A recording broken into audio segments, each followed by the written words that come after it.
We are looking at more ways of using the Meyer square as he describes it in the text. We're looking at Joachim Meyer's The Art of Combat from 1570.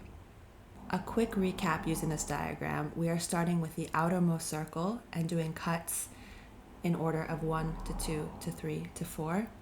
Then we work our way inwards so that we're doing all 4 cuts and the various transitions between them so that we get good at those transitions. If you need a better recap, go ahead and watch my last video where I describe this in detail.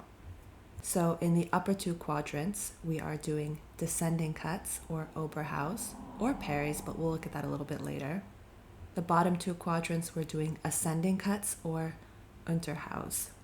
Let's start with his first description, which is cutting to long point.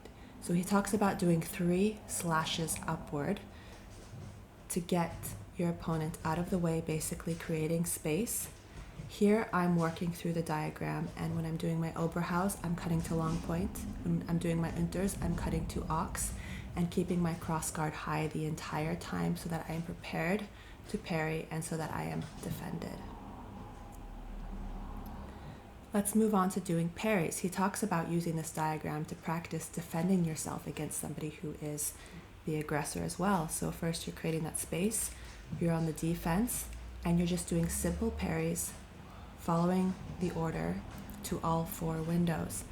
This is simple, so I'm making it a little bit more robust by adding in footwork and using my hips to absorb the parry so that I can set myself up for a good riposte. Let's add in some hanging parries when we do the upper 2 quadrants. So here, when I'm getting cut to my upper right or left side, I'll do a hanging parry, keeping the cross guard high over my head. And then when they cut to a lower target, I'm transitioning into a simple parry, which looks a lot like a fluke here. Again, using footwork and using my hips to leverage the parry.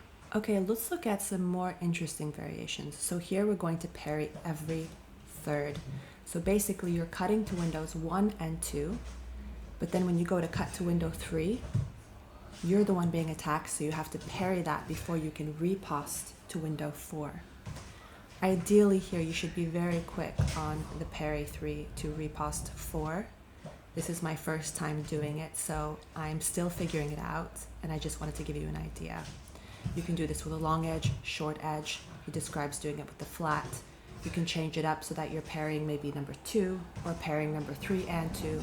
There is an endless amount of possibilities with this variation. Let's look at another interesting variation. We're going to be pulling cuts 1 through 3 and then delivering cut 4. So Meyer talks about something he calls the craft, which is basically being able to flit from window to window until you find an opening which is actually open, and then you can commit to your cut and deliver the blow. So from here I'm flitting between windows 1, 2, and 3, testing them, seeing that they're not open, letting my sword basically run off, abandon the cut, and it's not until I reach window 4 that I deliver the cut either to long point or Ochs, depending on where I'm cutting from.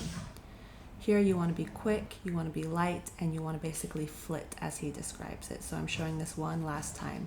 Again, you can do all the different variations, short edge, long edge, with the flat even. You can try flitting from 1 to 2 and cutting 3, then flitting to 4. You can do 2 parries and a cut. There's so many options. Thank you so much for watching. I hope you enjoyed this.